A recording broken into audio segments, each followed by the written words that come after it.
नमस्कार। आज की इस एक्सप्लेनर में हम इतिहास के एक ऐसे पन्ने को पलटने जा रहे हैं जो था तो बिल्कुल खामोश, लेकिन उसकी गूंज ने दुनिया के सबसे बड़े धमाकों को भी पीछे छोड़ दिया। हम बात कर रहे हैं ऑपरेशन जैकपॉट की, द्वितीय विश्व युद्ध के बाद का सबसे बड़ा और सबसे सफल गुप्त नौसैनिक विध्वंस। आज हम इसके एक एक पुर्जे को खोलकर समझेंगे कि आखिर ये सब हुआ कैसे। तो चलिए सीधा शुरू करते हैं। जरा उस रात की कल्पना कीजिए। 15 अगस्त 1971, रात का करीब 1 बज रहा है। चटगांव बंदरगाह पर सुरक्षा इतनी कड़ी है कि परिंदा भी पर न मार सके। पाकिस्तानी सेना के पास रडार हैं, मशीन गन्स हैं और पानी को चीरती हुई तेज सर्च लाइट्स हैं। लेकिन अगर हम दूसरी तरफ देखें तो आसमान बिल्कुल खाली है। ना कोई फाइटर जेट, ना कोई बॉम्बर प्लेन। पानी के नीचे भी सोनार स्क्रीन पर कोई पनडुब्बी नजर नहीं आ रही। मतलब दूर दूर तक दुश्मन का कोई नामो निशान नहीं। और यहीं पर आता है सबसे बड़ा और हैरान करने वाला सवाल। जब कोई हवाई हमला हुआ ही नहीं, पानी के नीचे कोई टॉर्पीडो था ही नहीं, तो एमवी अल अब्बास जैसे विशालकाय मालवाहक जहाज जो हजारों टन गोला बारूद से भरे थे, वो अचानक ताश के पत्तों की तरह कैसे बिखरने लगे, वो भी बिना एक भी गोली चले। और ये कोई 1 या 2 जहाज़ों की बात नहीं है। 45। जी हाँ, ये सिर्फ एक नंबर नहीं है, बल्कि उस तबाही का पैमाना है जो महज एक ही रात में हासिल की गई थी। 45 छोटे बड़े जहाज़ों को एक साथ डुबो दिया गया। लेकिन ये असंभव सा लगने वाला कारनामा शुरू कहाँ से हुआ? इसे समझने के लिए हमें उस समय के रणनीतिक संकट को देखना होगा। अगर हम टाइमलाइन पर नजर डालें तो मार्च 1971 में ऑपरेशन सर्च लाइट शुरू होने के साथ ही एक बहुत बड़ा शरणार्थी संकट पैदा हो गया था। लाखों लोग सीमा पार कर रहे थे। इसी संकट ने मई 1971 में एक गुप्त ट्रेनिंग बेस, जिसे कैंप प्लासी कहा गया, उसकी नींव रखी। और इसी का नतीजा था अगस्त 1971 का ये मुख्य हमला। अब देखिए, उस समय भारतीय लीडरशिप के सामने दिक्कतें क्या थीं। भारी अंतर्राष्ट्रीय दबाव था, इसलिए कोई खुली जंग छेड़ना मुमकिन नहीं था। दूसरी तरफ शरणार्थियों की बेतहाशा बढ़ती संख्या से इकोनॉमी पर भारी बोझ पड़ रहा था। सबसे अहम बात ये थी कि दुश्मन की सेना को कमजोर करने के लिए उनके हथियारों और रसद की सप्लाई लाइन को काटना बेहद जरूरी था, और ये सब करना था बिना नौसेना का सीधा इस्तेमाल किए। तो ऐसे में टीम कैसे तैयार की गई, आइए देखते हैं। इस मिशन के लिए जिन लोगों को चुना गया वो कोई ट्रेंड कमांडो नहीं थे। वो आम छात्र, किसान और मछुआरे थे। अब इन्हें दुनिया के सबसे खतरनाक मिशन के लिए तैयार कौन करता? यहीं पर कहानी में एक बिल्कुल फिल्मी ट्विस्ट आता है।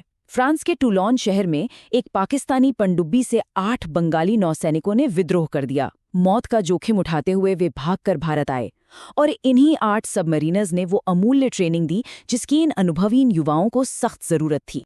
चलिए अब बात करते हैं इनकी ट्रेनिंग और उस खास गैजेट की जिसने ये सब मुमकिन बनाया।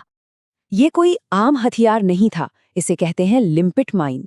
ये कछुए के आकार का एक बेहद शक्तिशाली चुंबकीय बम था जिसे सीधे जहाज के लोहे पर चिपकाना होता था।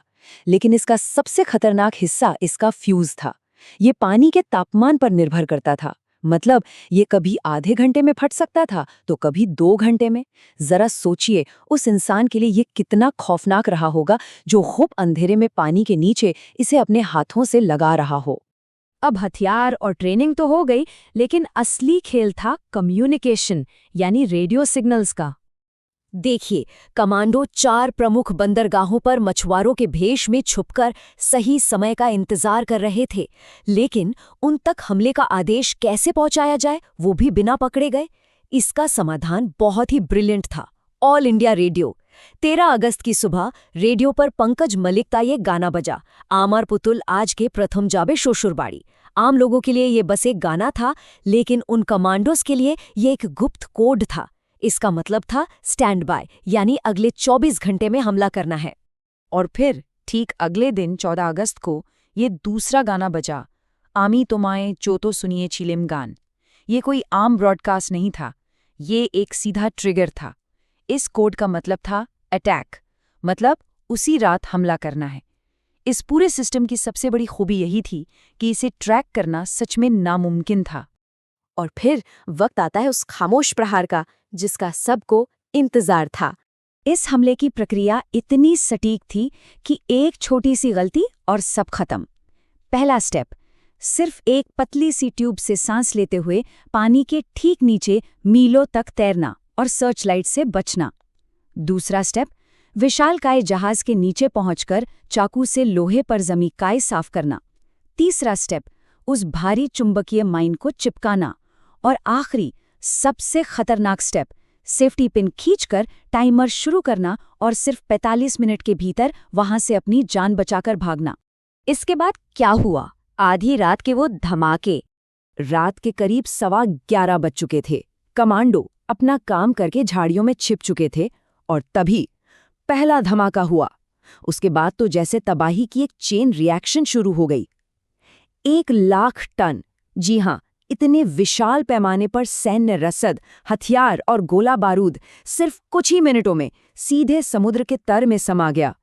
जो जहाज कुछ देर पहले तक शान से खड़े थे, वो अब जलती हुई मशाल बन चुके थे। आप समझ सकते हैं कि इस एक रात ने इस पूरे संघर्ष की दिशा कैसे बदल कर रख दी। रणनीतिक रूप से समुद्री सप्लाई लाइन पूरी तरह ठप हो गई।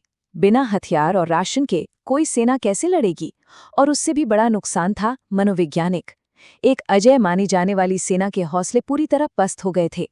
सच कहें तो खुला युद्ध शुरू होने से महीनों पहले ही इस खामोश हमले ने दिसंबर 1971 की जीत की मजबूत नींव रख दी थी। बिना वर्दी और बिना पदकों की चाहत रखने वाले इन अनजान हीरोज ने उस रात वाकई इतिहास का रुख मोड़ दिया था। ये कहानी हमें सोचने पर मजबूर करती है कि क्या इतिहास की फाइलों में ऐसे और भी खामोश ऑपरेशन दबे हैं जो आज भी सामने आने का इंतजार कर रहे हैं। इस एक्सप्लेनर में मेरे साथ जुड़ने के लिए बहुत बहुत शुक्रिया। मिलते हैं अगले विश्लेषण में एक और दिलचस्प विषय के साथ।